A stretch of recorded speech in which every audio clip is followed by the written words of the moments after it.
বালুরঘাট বিধানসভার বিজেপি প্রার্থী হলেন বালুরঘাটের বিশিষ্ট আইনজীবী বিদ্যুৎ কুমার রায়। গতকাল রাতে তিনি বিজেপিতে যোগদান করেছিলেন। সোমবার বিকেলে বিজেপির 144 জন প্রার্থীর নাম ঘোষণা করা হয়েছে, যার মধ্যে নাম রয়েছে বিদ্যুৎ কুমার রায়ের। বালুরঘাটের বিজেপি প্রার্থীর নাম ঘোষণা হতেই বিদ্যুৎ কুমার রায়কে সংবর্ধনা জানান জেলা বিজেপি নেতারা। বালুরঘাট আসন থেকে জয়লাভ করবেন বলেই বিদ্যুৎ কুমার রায় জানিয়েছেন। আজকে বিজেপি লিস্ট বেরিয়েছে, আপনার নাম রয়েছে, কিভাবে দেখছেন? মানে এই যে প্রার্থী হিসেবে দাঁড়াচ্ছেন, কি মনে করছেন, কি করবেন, প্রচার কবে থেকে শুরু করবেন? প্রচার শুরুই করতে হবে, আজকে থেকেই দরকার হলে করতে হবে।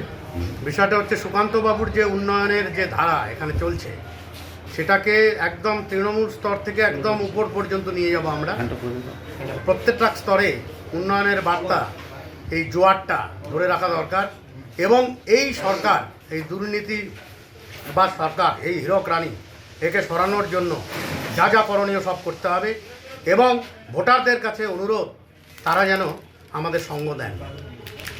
এই মুহূর্তে বালুঘাটে যিনি দাঁড়াচ্ছেন তিনি হচ্ছে একজন হেভিওয়েট প্রার্থী রয়েছেন বলে যতদূর জানতে পারছি, এখনও তৃণমূল থেকে নাম ঘোষণা হয়নি।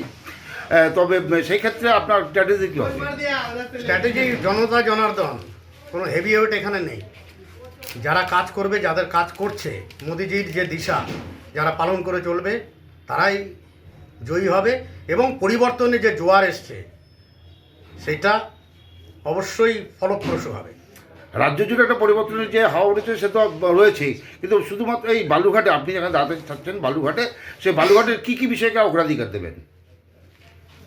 বালুরঘাটের কিছুই তো নেই, মানে যারা এর আগে, যে আমরা ধন্যবাদ দিচ্ছি যে ভোটারদের, যে তারা সুকান্ত বাবুকে দাঁড় করিয়েছেন, অশোক বাবুকে দাঁড় করিয়েছেন, এবার তাদের দাবি মোতাবেক ভূমিপুত্র দাঁড়িয়েছে।